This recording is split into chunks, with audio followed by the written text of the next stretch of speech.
마태복음 9장 6절에서 10절까지 말씀. 땅에서 죄 용서하는 권한이 인자에게 있음을 당신들이 알도록 하려는 것입니다. 그리고 그때 마비증에 시달리는 그 사람에게 말씀하신다. 일어나세요. 그대의 눕자리를 걷어치우고 집으로 가세요. 그러자 그가 일어나 자기 집으로 떠나갔다. 무리들이 보고 두려워했다. 또 사람들에게 이런 대단한 권한을 주신 하나님께 영광을 돌렸다. 예수님이 거기로부터 나가서 지나가다가 보시니 어떤 사람이 세금 걷는 자리에 앉아 있었다. 마태라고 하는 사람이었다. 예수님이 그에게 말씀하신다. 나를 따라오세요. 그러자 그가 일어서서 예수님을 따라 나섰다. 그리고 나서 예수님이 집에서 기대에 앉아 잡수시고 계실 때 일어난 일이다. 보라, 세금업자와 죄인들이 많이 와서 예수님과 함께 기대에 앉아서 먹고 있었다. 제자들도 한 자리에 있었다. 아멘.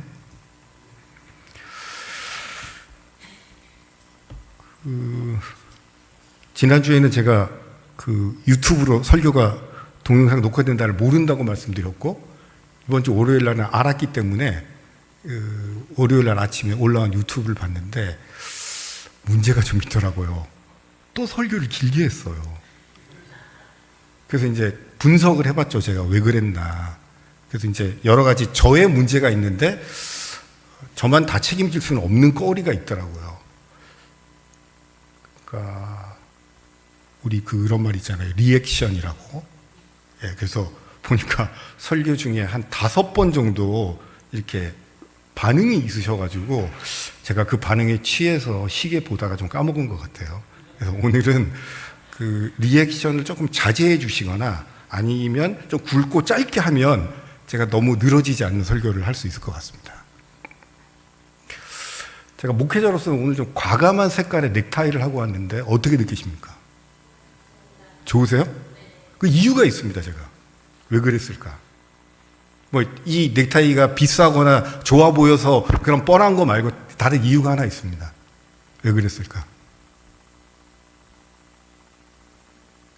예, 이게 11월에 단풍 색깔인 거예요. 그러니까 이제 여러분이 교회를 위해서 걱정하고 염려하고 기도하시다 보면 이 가까운 개운산에 또 서울 주변에 이렇게 나무들의 색깔이 변하고 있는 이 아름다운 계절을 혹시 아직 못 만끽하셨을까 봐 괜찮다고, 예, 이렇게 세상은 아름답게 물들어가고 있으니까 또 우리의 신앙도 아름답게 물들어가고 있는 거 아닙니까? 그래서 또 이번 한 주는 혹시 주변에 좀 걸으실 때가 있으면 걸으시면서 다 이거 하나님이 하시는 일이거든요. 그렇죠? 하나님의 창조 세계에서 하나님이 하시는 그 변화인데 우리가 그런 변화를 좀 만끽하면서 좀 살아도 되지 않겠습니까? 자, 그런 의미로 했다고 치고 오늘 말씀을 잘 경청해 주시면 좋겠습니다. 자, 역시 제가 PPT 슬라이드를 준비했고요. 그리고 슬라이드나 이런 거 할 때 제 얼굴은 조금 덜 비치고 주로 슬라이드 중심으로 해 주시면 좋겠습니다. 제가요, 지난 월화수 한양대학 교회, 여러분, 한양대학이 연세대나 숭실대처럼 선교사가 세운 대학이 아닌데 대학의 안에 대학교회가 있습니다. 그리고 정보통신관이라고 하는 되게 교회와 잘 안 어울리는 정보통신관 일반 대학 건물 7층에 대학교회 다솜 채플이라는 데가 있어요. 거기를 제가 2박 3일 동안 가서 목회자 영성 세미나에 참석을 했고요. 영성 세미나의 결과는 제가 100일 동안 왕십리역 지하 4층에 있었는데 이 지하의 생활을 청산하고 지상으로 제가 올라왔습니다. 제가 잘 모르고 갔는데 일단 수준이나 내용이 되게 고급스럽고 저한테 어마어마하게 도움이 됐는데 이렇더라고요. 100분짜리 강의를 8개를 합니다. 예, 이게 한 강의마다 100분씩 하기 때문에 이 오신 강사님들이 다 토해놓고 정말 제가 말 못하는 은혜와 감사를 받았는데 제 자신에 대한, 제가 지난주에 좀 말씀드린 바가 있죠. 제가 이제 인생의 교차로에서 존재론적인 고민을 하고 있었고 기도하고 있었는데 아마 하나님이 저를 좀 불쌍히 여기시고 제가 잘 모르던 세미나인데 가서 깊은 은혜를 받게 하신 것 같습니다. 이제 주옥 같은 얘기를 제가 듣기도 하고 녹음도 했는데 제가 이제 정리를 해보면 이런 거예요. 힘을 좀 빼라. 연약해져서 나 목사 한경규는 좀 연약해져서 위로하시고 돌보시는 하나님의 은총을 깊이 경험하라. 오늘 우리가 부른 찬송에도 있었지만은 힘이 없어지는 거, 영어로는 powerless라고 합니다. 힘이 빠지는 거죠. 나약해지는 것이죠. 근데 내가 자신만만해하고 내가 자랑할 거리가 많을 때는 능력자이신 하나님, 하나님의 능력을 조금 까먹거나 조금 퍼센트를 줄일 가능성이 있습니다. 그래서 내가 좀 낮아지고 나약해지고 파워레스해질 때 파워풀한 하나님의 은총을 경험하라. 그런 메시지를 제가 좀 받고 왔습니다. 두 번째는 기도의 내용을 바꾸라. 그 오신 강사님들이 반복적으로 하신 말씀이 한국교회 기도의 열심, 그 누가 말리겠냐. 그런데 기도하는 사람, 예를 들면 나의 성취와 목표와 욕구를 드러내는 버킷리스트 같은 간구 좀 하지 말고 하나님 나라의 백성으로 하나님의 다스림을 기대하는, 아까 제가 단풍을 보라고 하신 것처럼 하나님이 이 땅을 다스리고 계신 거예요. 하나님이 우리와 함께 동행하고 계신 거예요. 그러니까 그것을 좀 만끽해보라. 굉장히 은혜가 되더라고요, 저한테는. 약간 눈물이 날 뻔하고 가슴이 찌릿찌릿한 그런 경험을 했습니다. 마지막으로 저와 여러분에게 함께 나누고 싶은 얘기는 그런 거죠. 믿음은 형성되어져 가는 것이다. 다른 말로 하면 믿음은 여정이다. 어떤 날 하루에 갑자기 확 뒤집혀져서 일어나는 하루아침의 사건이 아니라, 또 어제는 은혜 충만 받은 것 같았는데 오늘은 전혀 다른 갈등적 상황에 노출되는 것이 아니라 곱게 하루하루 정성껏 쌓아가는 게 믿음의 형성이다. 그래서 뭐냐? 교인들 좀 괴롭히지 마라. 교인들한테 눈에 좀 안 보여도 콩나물 자라듯이 조금씩 곱게 변화가 있는 그 과정을 격려하고 해야지, 목사가 너무 영성이 세도 문제다, 좀 조절 좀 해라, 뭐 그런 강의를 제가 들었는데, 강사님들 제가 잘 모르는 분인데 저한테 하시는 말씀 같았어요. 지난주에 것 하나 인용해서 연결해 보면, 이제 교회란 무엇인가, 그런 정의가 있었어요. 그 정의가 이제 마틴 루터가 이제 1530년에 이제 정리를 했던 그런 내용인데, 슬라이드 바꿔주세요. 교회란 무엇인가? 교회는 복음이 순수하게 선포되며 성례전이 바르게 집행되는 성도의 공동체이다. 그런 내용이 있었죠. 방송실 슬라이드 다음 거 넘겨주실래요? 네. 지난주 겁니다. 이게 종교개혁의 어떤 정리된 개념이고 내용이죠. 자, 다시 한번 우리 지난번에도 한번 읽어주셨는데 요거는 같이 읽어주시면 대단히 감사하겠습니다. 교회는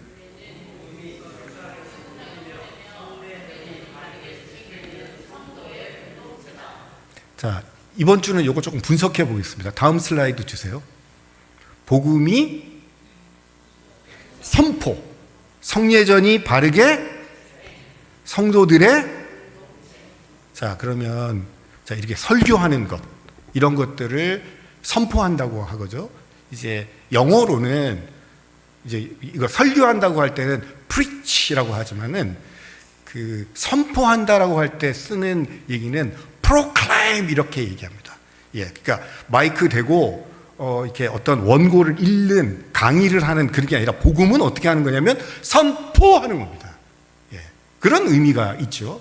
그리고 성례자는 아주 정성스럽게 우리식으로 얘기하면은 성찬식 할 때 주 집례자인 목사와 장로님들과 참여하는 분들이 마음을 모아가지고 은혜 받을 각오를 하고 그 주님의 몸과 피를 우리가 적극적으로 수용해서 영적인 새로움을 경험하는 거, 이게 이제 있단 말이죠. 근데 오늘 제가 말씀드리고 싶은 것은 복음의 선포와 성례전의 집행보다는 성도의 공동체에 대해서 조금 말씀을 드리고요.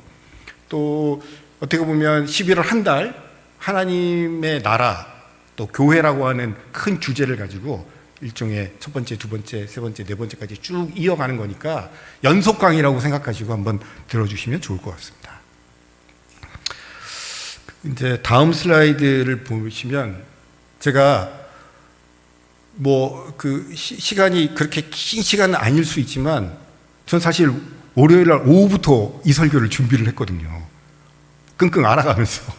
근데 예를 들면 제가 참고한 책 한 3가지 표지만 좀 소개해 드릴 거예요.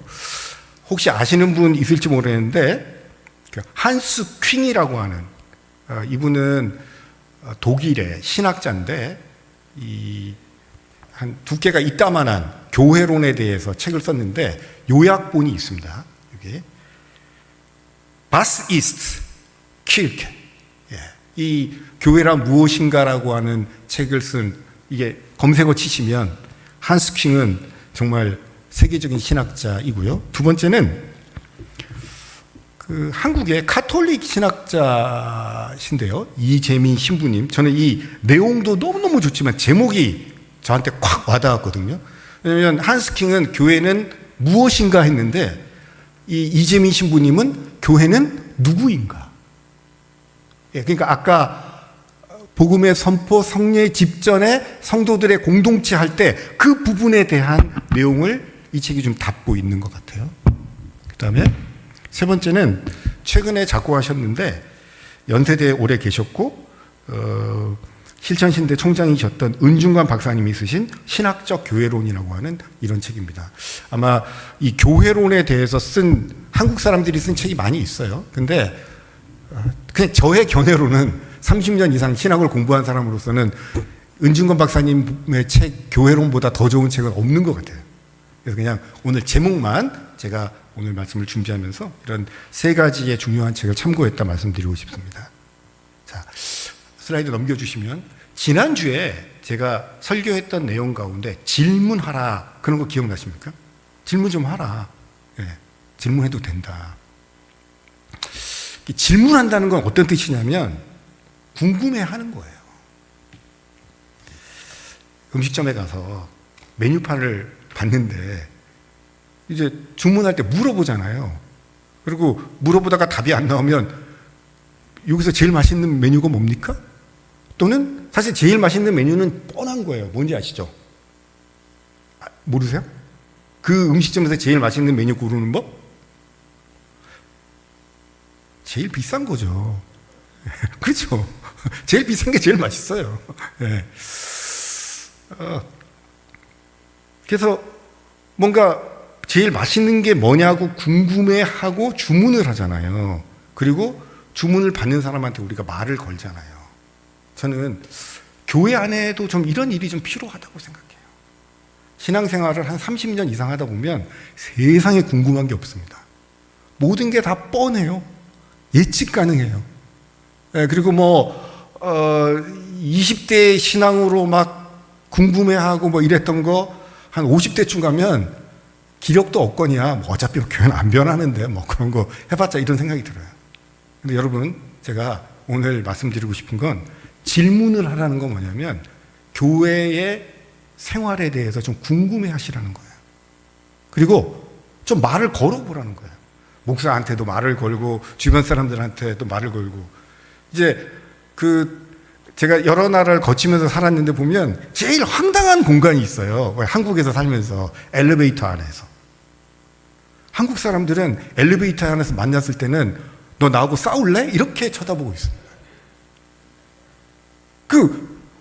이제 서양 사람들은 그렇게 안 하거든요. 왜냐면 그렇게 해서 하기에서 뻘쭘하니까 굿모닝이라고 하고 굿애프터눈이라고 하고 오늘 날씨 좋다고 그러기도 하고, 그러니까 일부러 말을 좀 거는 거예요. 예, 그러니까 너무 나를 적대적으로 대하지 말라고.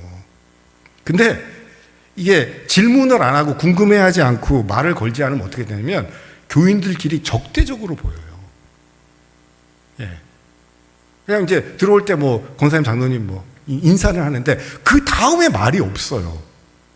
예, 그래서 저는 우리가 질문도 좀 하고 궁금해도 하고 말 걸기를 좀 해야지 되지 않겠나, 그런 제안을 좀 드립니다. 근데 교회 안에서의 대화를 이제 점검해 보면 이제 또 말씀을 잘 하시는 분들이 있잖아요, 끼리끼리. 근데 한국 사람들은 10분이 지난 다음에 주제는 거의 뻔합니다. 뭐냐면 세상 정치 얘기를 해요. 다른 말로 하면 이거 굉장히 불행한 거예요. 배운 게 없어요. 교회에서 10분 지나고 나서 어떤 대화를 하는 게 좋은지를 배운 적이 없습니다. 예. 아니면 뭐 약간 누구 험담하는 거죠. 제가 있었던 뉴질랜드 수도가 그 웰링턴인데, 웰링턴에 보면은 정식 이름이 세인트 존 인 더 처치라고 하는 성요한 장로교회가 있어요. 제가 같이 지나가서 교회 간판, 큰 입간판에 있는데 내가 이거 잘못 봤나? 이렇게 가보니까 뭐냐면 띠올로지, 그 수학책 플러스 있잖아요, 수학 플러스, 그 다음에 단어가 저를 굉장히 자극했어요. 띠올로지 플러스 와인. 그러면 뉴질랜드도 와인을 생산하는 나라이기 때문에 이런 와인을 생산하는 나라 사람들은 와인을 벌컥벌컥 절대로 먹지 않습니다. 예. 최대치 먹어봤자 2잔이고 보통 이렇게 하고 주로 향 맡고 끝나는 거죠. 그래서 제가 그 담임 목사한테 찾아가서 물어봤어요. 너무 신기해서. 나 한국 사람이거든. 나 좀 보수적인데 이거 뭐지? 이거 왜 theology and wine, 신학과 와인을 왜 교회에 입간판에 붙여놨냐? 그랬더니 저보고 그러더라고요. 네가 한국에서 뉴질랜드 와서 잘 몰라서 그러는데 웰링턴은 수도니까 국회의원들이 많잖아.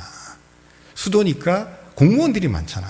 수도니까 똑똑한 사람들이 많잖아. 근데 우리도 200년 이상 여기 교회에서 지내면서 했는데 너 성경 모르지? 너 우리 교회 와서 성경 배울래? 아무도 안 온다는 거예요. 아무도 안 온다는 거예요. 근데 우리나라 뉴질랜드에서 나는 와인, 그게 이렇게 입구에 가면 와인 잔이 있어요. 이렇게 와인을 하고 입장할 때 그 와인잔을 들고 이렇게 한 10명쯤 앉아 있는 데 가서 얘기를 하는데 오늘의 토픽이 있어요. 그 토픽은 세상에서 일어나는 문제들을 신학적 관점에서 대화하는 거예요. 여러분, 1시간 반씩 토론합니다. 그 와인이라는 단어가 갖고 있는 게 보수적인 한국의 목사에게는 조금 부담이 되었지만, 이 사람들 와인 요만큼 가지고 그 향 속에서 제가 감당할 수 없을 만큼 평신도들이 신학적인 대화를 하는 거예요. 제가 오늘 이 설교를 준비하려고 혹시 다른 데 없나 봤더니 호주에서는 하나가 더 붙어 있더라고요. Theology, Cheese and Wine.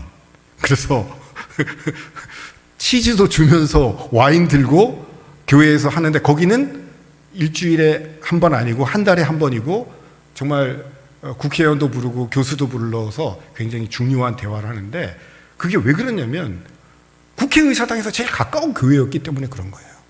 교회가 아주 가깝거든요. 그러니까 세상 사람들과 교회의 역할을 구분하기보다는 플러스하고, 그래서 이제 와인이 세상일 수 있어요. 그러나 그 사람들이 주일날 예배 시간에 들어오지 못할지라도 평일날 저녁에 모여서 하나님 나라의 관점에서 신학적 대화와 토론을 해보자는 것입니다. 여러분이 당장 theology and wine 해야 된다고 제가 말씀드리는 게 아니고 교회 안에 대화의 방식과 내용을 한번 점검해 보자는 것입니다. 자, 그래서 한번 여러분들을 신학적 대화에 초대하는데, 예를 들면 신학은 뭐 제가 우수한 학생이거나 아주 대단한 사람은 아닌데 1987년부터 지금까지 책값을 한 달에 한 10만 원씩 쓰고 있어요. 예, 한 30 몇 년 동안 책값을 10만 원씩 쓰면 집을 샀을 거예요. 그렇죠? 예.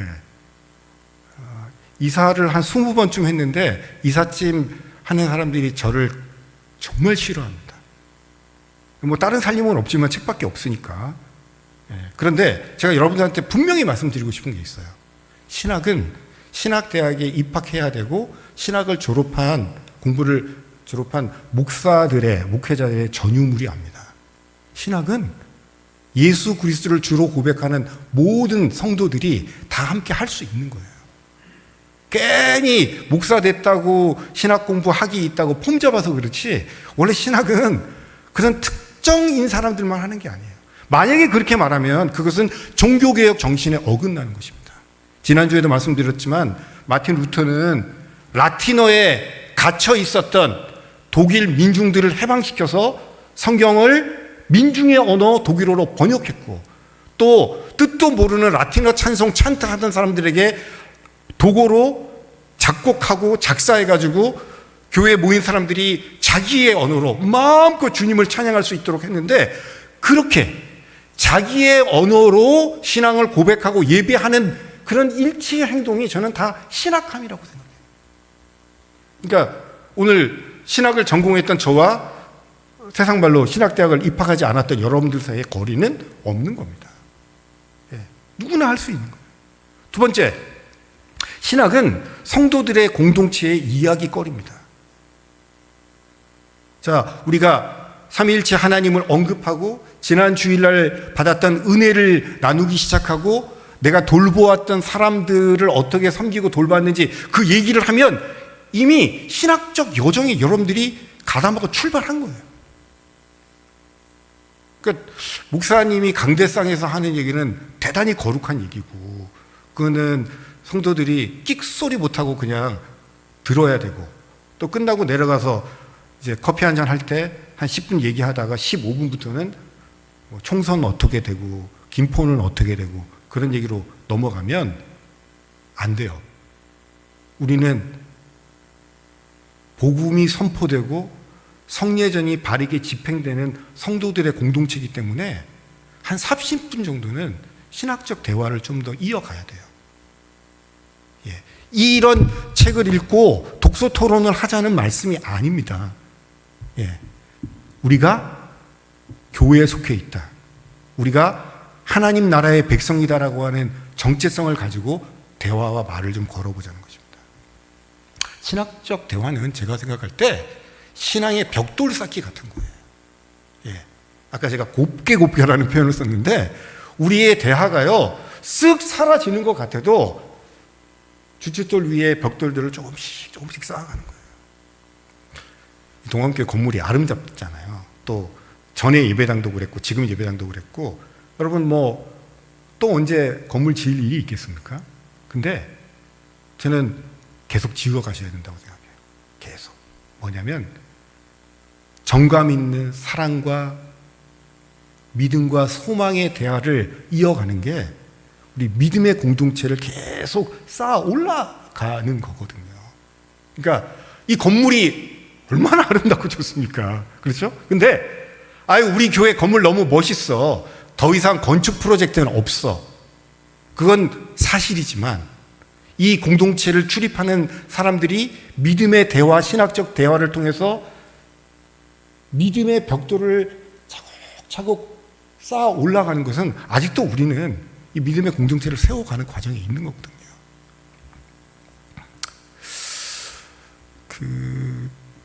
교회가 완벽한 사람들의 공동체는 아니고 아까도 예수님께서 누구누구를 불렀는지 그 사람들의 직업을 보면 사실 보잘것 없는 사람들을 불러서 특별하게 하나님께서 쓰신 거잖아요. 근데 교회에 모이면 이제 교회에 대한 얘기를 하다 보면 분명히 사랑의 마음으로 시작을 했는데 교회에 대한 걱정으로 끝날 때가 많습니다. 제가 뉴질랜드에 있을 때 이런 경험을 해본 적이 있습니다. 그 백인교회 목사님, 전 백인교회 출석을 했는데 백인교회 목사님이 뭐 장기 휴가를 간다든지 그러면 당회를 저보고 인도하라는 거예요. 제가 영어를 조금 할 줄 알지만 그 영어로 백인들 장로들하고 당회를 하는 게 쉽지 않잖아요. 이제 당회 서기가 쫙 안건을 중리해가지고 이렇게 하는데 제가 거기 가서 분명하게 배운 건 뭐냐면 당회를 하는데 분명히 개회 기도를 했는데 회의를 안 해요. 그게 뭔가 봤더니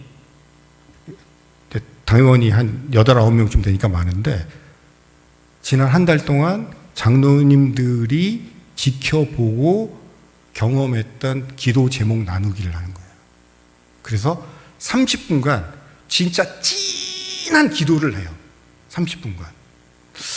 그러니까 이게 참 그렇더라고요. 교회라는 게 참 특별한 게 뭐냐면 30분간 교회 구석구석을 짚는 기도를 진하게 하고 나면 모든 게 다 합의가 잘 돼요. 예, 보고서 빨리 동의 제청 받고요. 다음번 결정할 거 다 되는 거예요.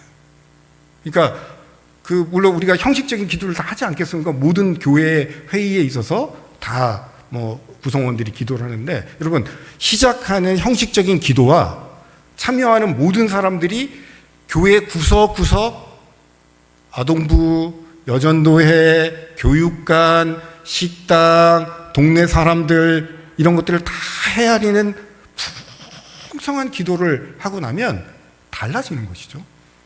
예, 저는 여러분들도 그런 경험을 하셨다고 생각합니다. 여러분 교회는 말이죠. 시작부터 지금까지 늘 걱정의 대상입니다. 교회가 완벽하게 바르게 갔다고 할 수 있는 날이 없어요. 예, 걱정의 대상이에요. 그리고 초대 교회 교인들은 너무 가난했어요. 여러분 7집사 왜 세웠어요?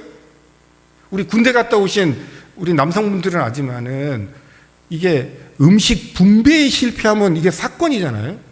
초대교회의 제일 중요한 갈등은 뭐냐면 예루살렘 교회의 음식 분배에 실패한 거예요. 그러니까 크게는 물론 큰 그룹이지만 크게는 두 그룹의 사람인데 이스라엘에 있어서 아람어, 이스라엘 언어를 쓰는 유대인들하고 소아시아에서 와서 헬라어를 쓰는 사람들이 있어요. 자, 이게 예루살렘이잖아요.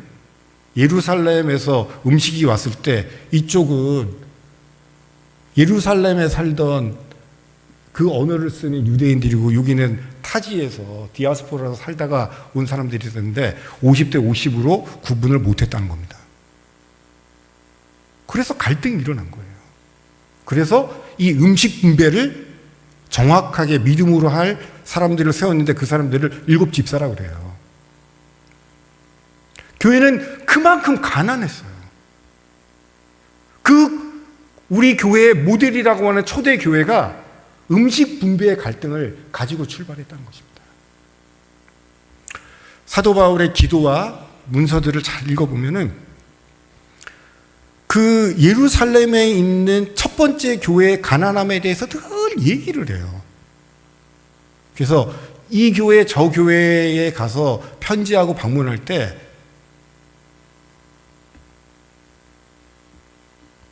야고보를 비롯한 우리의 신앙의 원조 교인들이 너무 궁핍합니다. 그들을 우리가 기억하고 도와야 됩니다. 여러분, 가난이 부끄러운 게 아니에요. 가난 때문에 교인들이 기도를 했어요. 물질을 나누었어요. 여러분 혹시 좀 부끄럽거나 감추고 싶은 뭐가 있으세요? 교회 안에서는 그 문제를 너무 폭력적이고 거칠지 않으리라고 하는 전제를 가지고 기도의 제목으로 나누어야 됩니다. 그리고 거기에 공감하는 사람들이 실질적인 행위를 통해서 도와야 돼요. 예. 여러분, 제가 교세 감소를 분석하는 사람이라고 소개를 하고 그런 통계치를 말씀드렸는데 저는 조금 슬픈 일이 있어요. 제가 볼 때. 제가 아니라 교회는 재정적으로 생존하는 게 목적인 단체가 아니에요.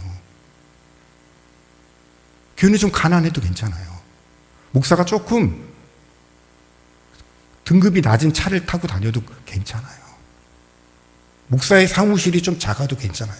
근데 뭐가 정말 부끄러운 거냐면 교회가 세상이 길을 잃고 어떤 시대와 미래를 살아야 되는지에 대해서 시대의 정신을 이야기하고 성도들과 함께 세상을 향해서 우리는 이 방향으로 갑시다라고 하는 시대의 정신을 끌어가지 못하는 걸 부끄러워해야 돼요.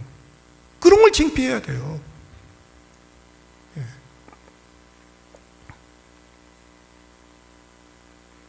그런 의미에서 저는 이 부분은 제가 망설였는데 그래도 생각을 해서 말씀드릴게요. 우리 이제 총회 이름까지 붙여서 보면은 동암교회가 있지만 앞에 대한예수교 장로회 동암교회라고 돼 있잖아요. 근데 그러니까 쓰기는 대한예수교 장로회라고 되어 있는데 제가 그 쓴 거를 읽을 때 어떻게 읽는 줄 아세요? 대한목사교 장로회 이렇게 읽어요. 한국의 개신교회들은 다 목사교회예요, 목사교. 성직자 중심이에요. 그렇다고 저는 뭐 다른 사람이다 그런 뜻이 아니라 개인을 떠나서 뭔가 교회가 부흥하고 변화가 되면 교인들의 헌신과 수고가 넘버원이고 물론 그 전에 하나님의 은혜가 있겠지만 자 다시 조정하겠습니다. 불쌍히 여기시는 하나님의 은혜가 있어요. 거기에 반응한 성도들의 헌신과 수고가 있어요. 또 리더로서의 목사의 리더십이 있어요. 그런데 이거 순서를 다 뒤바꿔버려요. 목사들이 목회를 잘해가지고 교회를 부흥시키고 했다는 걸로 하는데 이런 얘기에 대해서 어떻게 신학자들이 얘기하면 로마 카톨릭은 전 세계에 교황이 한 명인데 개신교, 특별히 한국의 개신교는 모든 교회마다 교황이 한 명씩 있다 그래요. 여러분 종교개혁이 지난주였고 또 우리가 종교개혁을 이어가는 데 있어서 중요한 것은 목사부터 해방이 돼야 돼요. 장로님들도 해방이 돼야 됩니다. 이건 다 성도들의 공동체이거든요. 우리 안에 종교개혁 정신을 이어갈 때는 우리는 목사도 성도고 장로도 성도고 교인들도 다 성도죠. 거기에 직제를 너무 앞세우고 이러면 이거는 500년 전 로마 카톨릭을 쫓아가는 그런 교회화되는 것이에요. 이런 게 부끄러운 것입니다. 시대의 정신을 잃고 교인들을 향해서 이 시대를 이 험난한 파도에서 어떻게 살아가자고 방향을 제시 못하고 있는 교회가 있다면 이게 슬픈 거고 창피한 거예요. 세상에 걱정거리가 돼 있잖아요. 한국교회가. 이 슬라이드의 마지막 내용은 제가 이렇게 말씀드립니다. 교회는 밖에서도 하나님의 다스림을 꿈꾸었습니다. 첫 번째 설교 기억하시면 가이사라 빌립보, 가이사라는 로마 황제예요. 여러분 로마의 시스템에서는 황제 말고 다른 누구를 허락하지 않아요. 그런데 유대인들은 하나님 신앙을 갖고 있는 절대 믿음을 갖고 있었기 때문에 핍박을 받았잖아요. 여러분 핍박받는 걸 부끄러워하시면 안 돼요. 우리는 우리를 불러주시고 교회로 만들어주신 삼위일체의 하나님을 따르는 그 순간부터 박해가 시작되고 모욕이 시작되고 부끄러움이 시작되는 거예요. 근데 어떻게 버티느냐? 우리는 하나님 나라에 속해 있는 하나님의 백성이기 때문에 버티는 거예요. 오늘도 지구 곳곳에 수많은 곳에서 종교의 자유가 허락되지 않고 시스템이 엉망인 나라에서 박해들이 엄청나게 많이 일어납니다. 그럼 어떻게 그분들을 감당할 거예요? 우리가 뭐 돈으로 갖다 줍니까? 뭘 합니까? 우리의 믿음의 선조들이 경험했던 그 방식대로예요. 가난했으나 무시당했으나 박해를 받았으나 손해를 보았으나 우리는 하나님 나라의 백성, 그거 믿고 하나님께 기도하면서 하나님 그들도 하나님 나라의 백성인데 버틸 수 있는 미대의 힘, 하나님의 어루만지심을 경험케 해 주시옵소라고 기도하면서 가는 거죠. 뭐 다른 게 있겠습니까? 교회와 하나님의 나라의 관계에 대해서 교회는 수학 공식으로 얘기하면 equal, 하나님의 나라다라고 하기 좀 어려운 부분이 있어요. 예, 비슷하다. 대신 교회는 하나님 나라의 전령, 다르게 말하면 지상의 교회는 하나님 나라의 대변인들입니다. 대변인들. 예. 어떤 정당이 있어요. 그 정당과 정당의 대표와 대변인은 다르죠. 그러나 대변인이 나와서 뭘 하냐면 우리 당 대표께서는 이런 생각을 하십니다. 우리 당 대표께서는 이런 정책을 피실 것입니다. 그러면 우리는 어떻게 말하는 거냐면 우리의 당 대표 되시는 하나님은 이런 생각을 하십니다. 우리 당 대표 되시는 하나님께서는 이런 다스림을 갖고 계신데 제가 여러분들께 이런 것들을 증거해 드리겠습니다라고 하는 거죠. 그게 교회가 하는 거예요. 세상 사람들이 교회를 볼 때 이 교회가 지향하고 목적화하는 게 뭔가 있는 것 같구나 라고 느끼도록 하는 거예요. 하나님 나라의 통치와 질서대로 우리가 살아가는 것입니다. 교회는 늘 변해왔어요. 우리가 초대교회 하고 그렇지만 여러분, 제가 1세기의 교회라고 하는 책을 작년에 읽어보았는데 초대교회 맥시멈, 초대교회가 모였던 맥시멈 숫자가 30명이에요. 왜? 집에서 모였으니까. 로마의 제일 큰 집이 30명 간신히 들어갔다는 거예요. 기독교가 국교가 되고 로마 체제에서는 어떻게 됐어요? 로마의 황제의 종교가 돼버리니까 황제가 생각할 때는 이렇게 학고방 우습게 지으면 안 되잖아요. 그러니까 대궐 같은 큰 예배당들을 지어갔던 거죠. 여러분, 신앙의 자유를 찾아서 영국에서 미국으로 떠났던 청교도들, 그 사람들이 도착하자마자 지었던 교회는 영국의 대영 제국의 그런 고딕 성당 같은 것을 지었을 것 같습니까? 오늘 우리가 보는 그 교회가 다가 아니에요. 그 시대에 맞게, 그 상황에 맞게 적던 크던 화려하던 누추하던 복음이 바르게 선포되고 성례전이 집행되고 하는 성도들의 공동체로서의 그것을 유지하면서 그 핵심을 갖되 형태들은 계속 변해왔다는 거죠. 여러분, 이 아름다운 동암교회가 있어요. 동암교회 건물이 아름다워요. 그런데 이 공간 안에 여러분들의 신앙이 갇혀지면 안 돼요. 이 건물을 넘어가는 역동성이 필요하죠. 교회는 봉사하는 교회이고 죄인들의 교회이고 순종하는 교회인데, 교회가 군림하고 세상에서 뭔가 자기 이익을 추구하는 교회가 아니라 섬기는 교회, serving, 또 우리 신학적 용어로는 디아코니 이렇게 얘기하는데, 사회적 약자들을 섬기는 교회, 이게 교회의 모습이고 죄인들의 교회, 이 죄인들의 교회가 오늘의 본문의 말씀을 제가 다시 한번 읽을게요. 세금업자들과 죄인들이 많이 와서 예수님과 함께 기대에 앉아서 먹고 있었다. 그러면 예수님의 출발점이 무슨 학력, 가문, 뭐 어디 어느 동네 주소 이런 거 하나도 안 보고 시작한 거예요. 죄인들의 공동체라고 해야 이 죄인들을 받아주시고 그 죄를 용서하시는 하나님의 은혜를 느낄 수 있어요. 마틴 루터는 하나님의 은혜, 하나님의 의를 맛보고 종교개혁을 일으켰다고 말씀드렸잖아요. 우리는 죄인이었으나 의인으로 받아주신 하나님의 은혜가 있는 거지. 죄인이었던 것들을 출발하고 다 똑똑하고 다 완벽하고 다 잘난 사람들의 모임으로 가면 그건 교회 아니죠. 순종하는 교회. 아직도 하나님은 우리에게 기대가 있으시잖아요. 많은 사랑의 수고를 해야 되는데 이거 교회의 수고라고 하는 것은 억지로 안 되는 거죠. 교회가 무슨 페이를 줍니까? 뭐 줍니까? 그 요즘 포인트를 줍니까? 그런데 우리는 사랑의 수고, 사랑에 순종하겠다고 자발적으로, 왜? 하나님 나라에 속해 있는 하나님의 백성이니까 이거 하는 거잖아요. 이 봉사하는 교회, 죄인들의 교회, 순종하는 교회의 이 근본적인 것들이 흔들리면 교회는 죽도 밥도 안 되는 겁니다.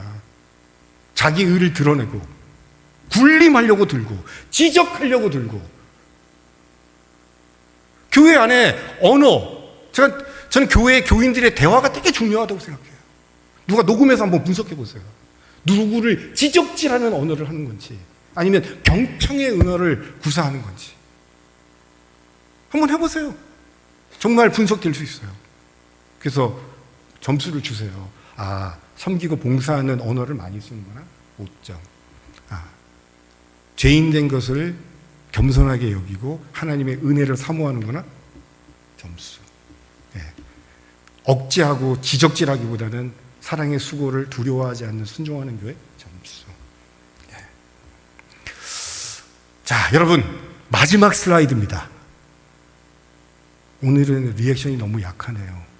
제가 빨리 하려고 설교를 많이 줄여왔는데, 자, 이제 오늘은 제가 여러분들한테 결론적으로 그렇게 말씀드리고 싶은 거예요.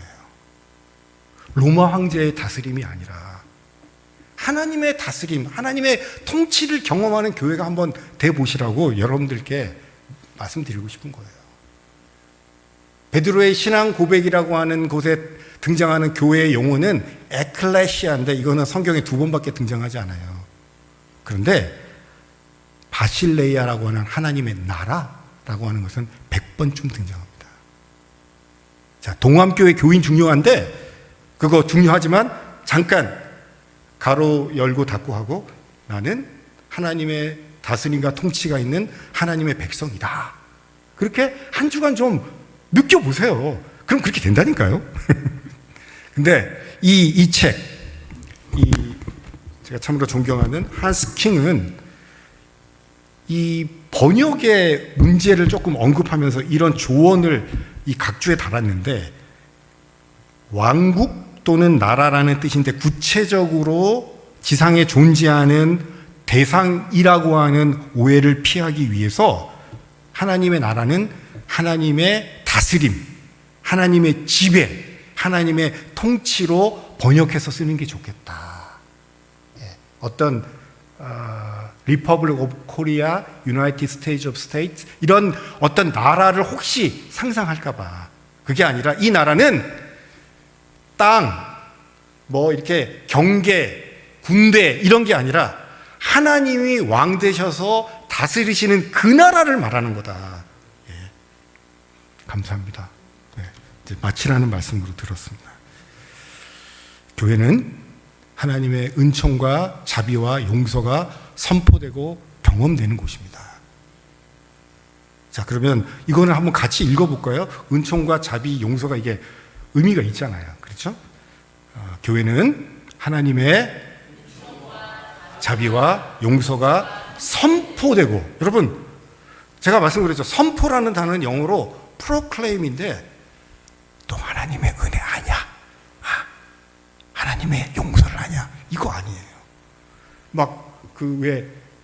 마음에 부담감이 있어서 자기가 용서 받았는지, 이렇게 자존감이 꺾인 사람들한테 무슨 소리 하냐, 하나님이 용서하셨다니까, 하나님이 받아주셨다니까, 하나님이 환대해 주신다니까, 이렇게 큰 소리로 우리가 얘기해도 되는 거예요.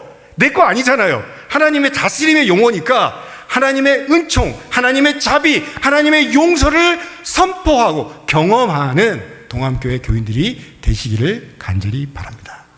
기도합니다. 하나님, 오늘 돌아보니 이제 11월의 첫 주가 되었고, 주변에 공기와 나무들의 색깔이 변하고 있습니다. 그런데 또 저희들이 고백하는 것은 세상에 어떤 변화와 움직임이 있어도 변함없이 우리를 기억하시고 돌보시는 하나님의 은혜 때문에 목매이게 됩니다. 하나님, 저희가 그 하나님의 위대한 다스림을 선포하고 경험하는 각 개인이 되게 해주시고, 너무 좋아서 하나님 이름만, 하나님의 다스림만 생각해도 좋고, 또 기도를 통해서, 찬양을 통해서 그것들을 고백하는 삶 이어가도록 허락해 주시옵소서.